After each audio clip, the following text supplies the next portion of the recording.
Hey, welcome back to the 6-2 Multi-8 defensive series. I'm Coach Parker, and today we're going to talk about player personnel types for the 6-2 Multi-8 defense, and kind of go through that, the positions, and then what I look for in each of the players, and kind of talk about that.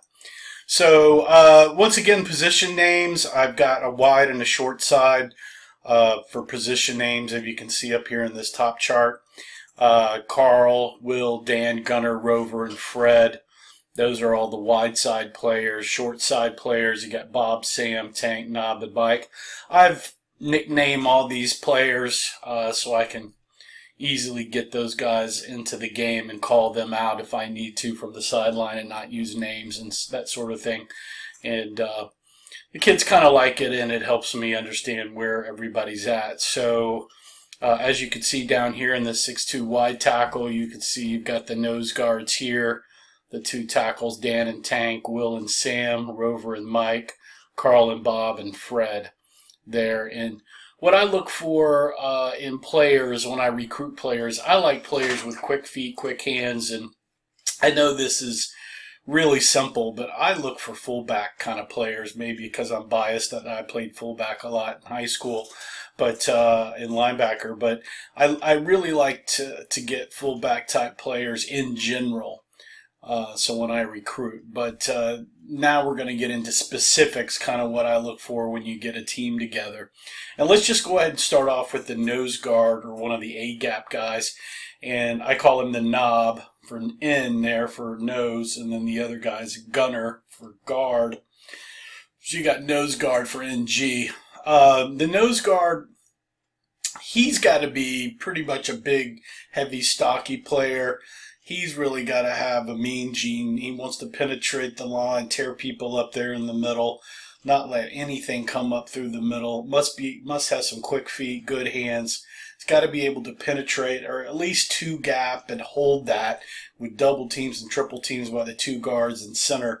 So he's got to be a pretty beefy player. I had a player this season that was just like that, very, very hard to move. Okay feet, but he was a definite big nose guard and hard to move. He's got to be able to defeat these double teams. Got to be the two gap player, and he's the down player in any kind of stack.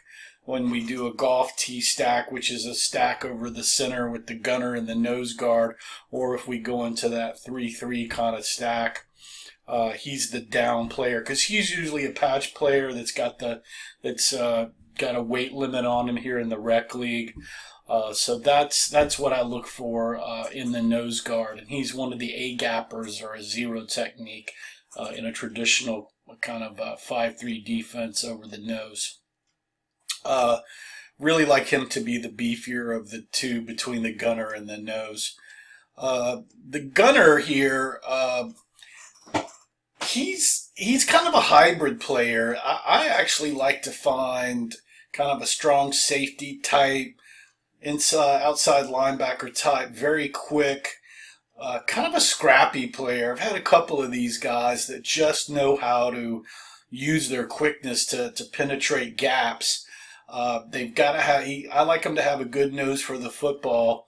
He can be a medium weight to heavy, but usually these kind of scrappy little strong safety kids that are very quick work out really, really good.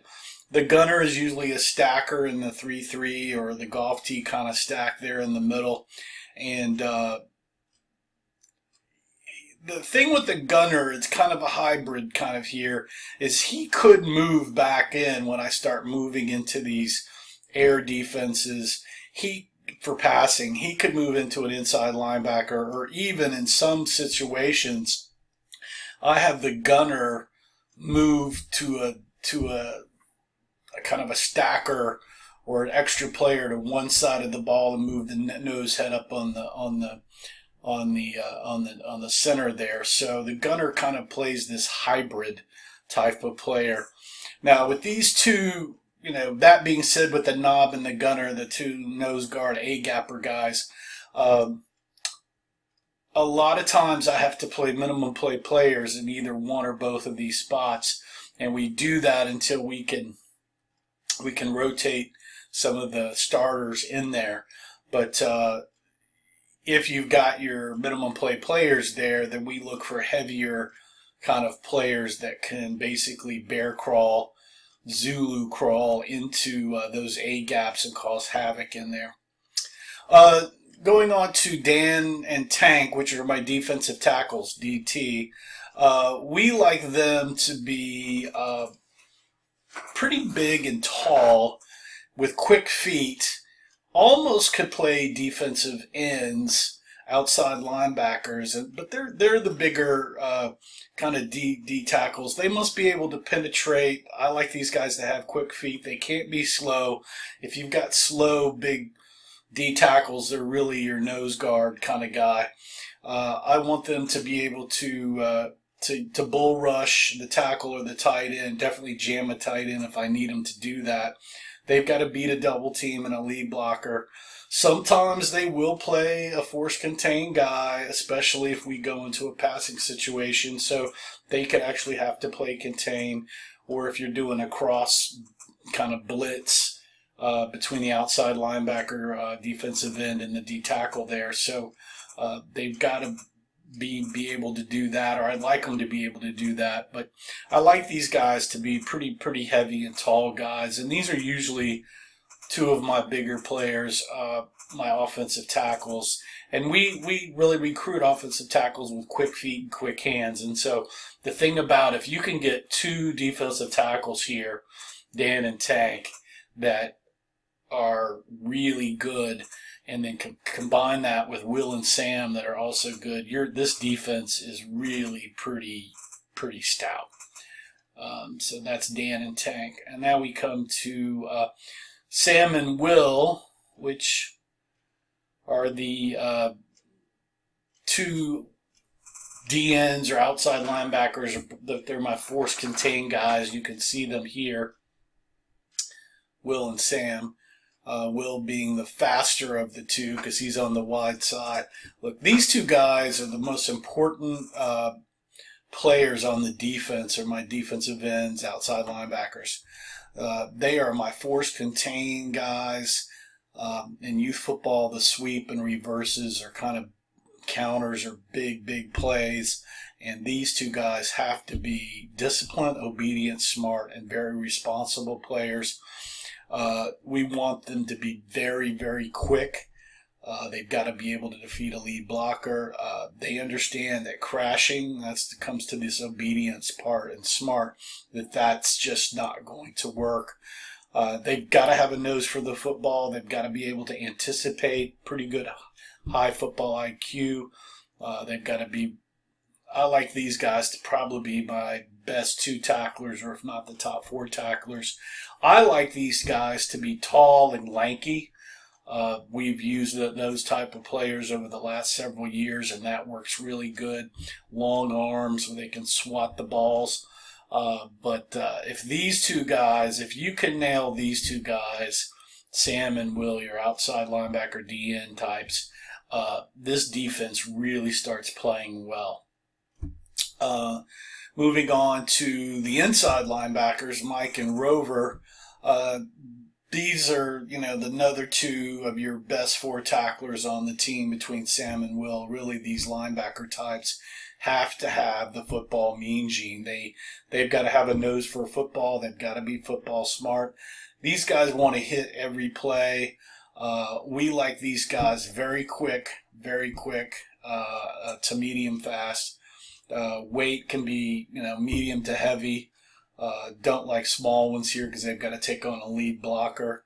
Mike is definitely stronger and heavier than the Rover because he's going to take on more lead blockers, and also Mike has got to call the defense. I put these two guys are responsible for moving the four down linemen and setting those guys up properly and making sure the gaps are where they're supposed to be. We want, like I said, Mike to be a little bit heavier, but that should be the Rover there. The Rover must be the faster of the two and have great pursuit, and can pursue into the wide side of the field very well for sweeps. Like I said, they want to hit somebody every play, and they must be seen on, in drills and everything, or these two guys are some of the top tacklers on the team. And really, when you do stats at the end of the day, the Mike and Rover should have pretty much the most tackles almost every game on average. I mean, these guys should be averaging 6 to 10 assists and solo tackles a game for you. The corners, Carl and Bob, they've got to be, I look for these guys, they're kind of lightweight outside linebackers and strong safeties. In youth football, they don't have to really know pass coverage that well, although when they get to 10, 11-ish, they sort of have to be playing more kind of pass zone kind of thing. We want these guys to be fast and quick.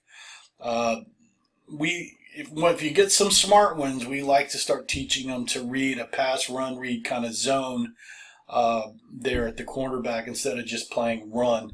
So we start teaching them how to look at, if they're getting blocked or what the tight end or wing's doing and that whole thing.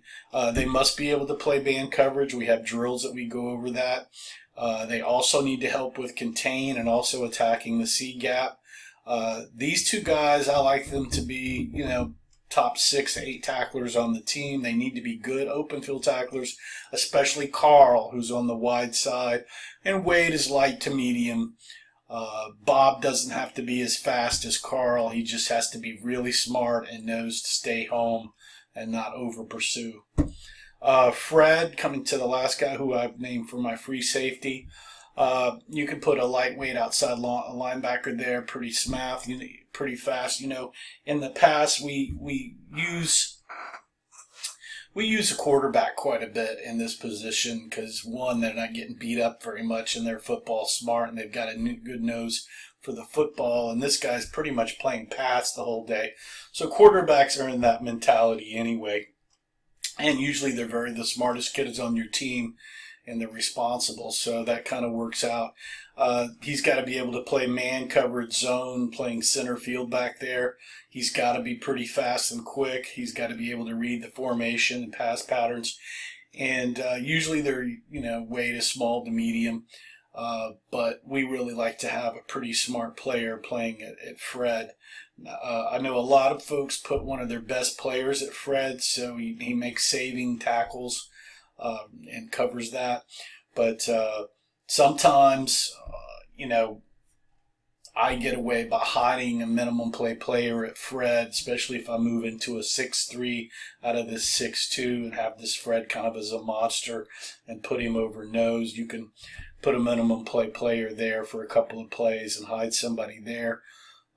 So let's talk about maybe if you're trying to hide some personnel in this 6'2", if you've got some minimum play rules that you're trying to get through, or you've got some weaker players. Let's see, let me bring this up. So you can hide some players in one of these positions fairly easily in the nose guard. If you put 2 weak players here, they can continue to run dives or wedges up on you, and we've seen that happen quite a bit. So you got to really worry if you're going to do that there. Sometimes you can get away with hiding a weak player for a few plays back here at the backside corner, and then you can get away with hiding a player here at Fred for a few plays, especially if you're playing a team that doesn't pass very much, and you can move him up in here or set him up in here, that kind of thing. So those are some things you can do if you're trying to hide some personnel. But that's pretty much a quick intro into the type of players that I like to start out with in this 6'2" multi-8 defense. And from there, you definitely can rearrange some of those players. But those are what we usually standardize on for our player personnel types. If you've got any questions, please leave me a comment below, like this video, or don't below if you will. If you've got any more questions, you can always hit me up at my blog at coachparker.org. And I hope you enjoyed the video. This is Coach Parker signing off. Remember to play for fun, and winning is funner. Thanks, and have a great day.